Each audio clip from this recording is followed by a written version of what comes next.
বাংলাদেশের সঙ্গে পশ্চিমবঙ্গের আন্তর্জাতিক সীমান্তের দৈর্ঘ্য 2216.70 কিলোমিটার। কেন্দ্রীয় সরকারের স্বরাষ্ট্রমন্ত্রক সূত্রে খবর, ভারত ইতিমধ্যেই প্রায় 1600 কিলোমিটার এলাকায় কাঁটাতার বসানোর কাজ শেষ করেছে, অর্থাৎ 81.5% অংশে কাঁটাতার লাগানোর কাজ শেষ। তবে উদ্বেগ বাড়াচ্ছে বাকি প্রায় 19% অংশ, কারণ এই পথেই ক্রমাগত বাড়ছে অনুপ্রবেশ, গরু পাচার। আর এই কাঁটাতার না থাকার সুযোগ নিচ্ছে জঙ্গিরাও। চিন্তা বাড়াচ্ছে নদিয়া, মুর্শিদাবাদ, উত্তর 24 পরগনার কাঁটাতারবিহীন এলাকাগুলো। অনুপ্রবেশের ক্ষেত্রে গোয়েন্দাদের কাছে আশঙ্কা বাড়ায়, সেটা হচ্ছে কাঁটাতারবিহীন যে এলাকাগুলো রয়েছে। যেমন আমরা নদিয়ায় রয়েছি, যেটি দক্ষিণবঙ্গ ফ্রন্টিয়ার মধ্যে পড়ে, এবং নদিয়ার এই যে রামনগরের কুমারী এলাকা, যেখানে এই অবধি কাঁটাতার সেটি রয়েছে, এবং তার পরবর্তীকালে এই যে এলাকা রয়েছে, যে জায়গা দেখতে পাচ্ছি সেখানে কোনোরকমভাবে কাঁটাতার নেই। এই জায়গাতে কাঁটাতার এখানে শেষ হচ্ছে। কিন্তু কেন এই অংশে কাঁটাতার লাগানো যাচ্ছে না, এর জন্য তৃণমূল সরকারকেই বারবার দায়ী করছেন শুভেন্দু অধিকারী। ইনারা দয়া করে 600 কিলোমিটার বেড়া নেই, জমিটা দিতে বলুন। জ্ঞানট্যান না দিয়ে 600 কিলোমিটার যে জমি, সেই জমিটা হ্যান্ডওভার করতে বলুন না।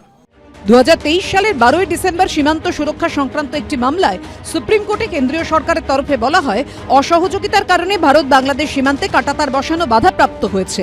সলিসিটর জেনারেল তুষার মেহতা বলেন, জমি নীতি সহজ করার বদলে জটিল করছে পশ্চিমবঙ্গ। সীমান্তে কাঁটাতার, যেটা কিনা জাতীয় সুরক্ষার মতো গুরুত্বপূর্ণ বিষয়, সেখানে পশ্চিমবঙ্গ সরকার সাহায্য করছে না। পশ্চিমবঙ্গ সরকার কাঁটাতার বসানোর জন্য জমি হস্তান্তর করলেই কেন্দ্রীয় সরকার কাজ শুরু করতে পারবে। এই পরিস্থিতির দায় তো আমাদের পশ্চিমবঙ্গের রাজ্য সরকারের। আমাদের বিএসএফ তো বহু আগেই তো জমি চেয়েছিল, তখন রাজ্য সরকারের অনীহার জন্য, এবং রাজ্য সরকার বিভিন্নভাবে এই পথ খোলা রাখার চেষ্টা করেছে। কখনো গ্রামবাসীকে উৎসাহ দিয়ে লেলি দিয়েছে বিএসএফের বিরুদ্ধে। এই কাজগুলো যদি না করতো, তাহলে আমাদের ওই গ্রামবাসীরা আজ অরক্ষিত হতো না। কাঁটাতার বিষয়টা সম্পূর্ণ কেন্দ্রের বিষয়, এতদিন ধরে ফেলে রেখেছে সীমান্তটাকে। বিএসএফ এর দায়িত্ব সীমান্তটা সুরক্ষিত রাখা, পাহারা দেয়া। তো কাঁটাতার, ফেন্সিং তো ওরা দেওয়ার কথা, ওরা এতদিন সেগুলো করেনি। কোন দু একটা জমিতে মামলা আছে, জমি মালিকের সমস্যা ইত্যাদি ইত্যাদি ছেড়ে দিন, যে অনেকটা এলাকা তারা করেনি। কেন্দ্রের হোম মিনিস্ট্রি, কেন্দ্রীয় সরকারের ব্যর্থতার জন্যই এই ধরনের কাণ্ডগুলো ঘটছে। দেশের অভ্যন্তরীণ নিরাপত্তার সঙ্গে রাজনীতি কখনো গুলিয়ে ফেলা উচিত নয়, কিন্তু বাংলায় তো সবকিছু নিয়েই রাজনীতি। দীপক ঘোষ ও অর্ণব মুখোপাধ্যায়ের রিপোর্ট, এবিপি আনন্দ।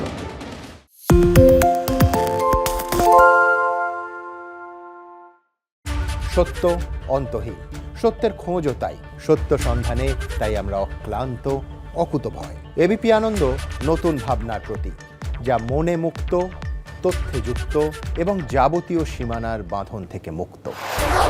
সীমা না শব্দটির মধ্যে লুকিয়ে আছে মানা শব্দটি, যেন চোখ রাঙানি এক অদৃশ্য বেড়াজাল, যা আটকে রাখে আমাদের এক ছোট্ট গণ্ডির মধ্যে। একমাত্র সঠিক খবরই গড়ে তুলবে এক মুক্ত সমাজ। সেই জগৎ গড়ার লক্ষ্যে কোনো সীমানার ঠুকুটি আমরা মানব না। এবিপি আনন্দ এগিয়ে থাকে, এগিয়ে রাখে।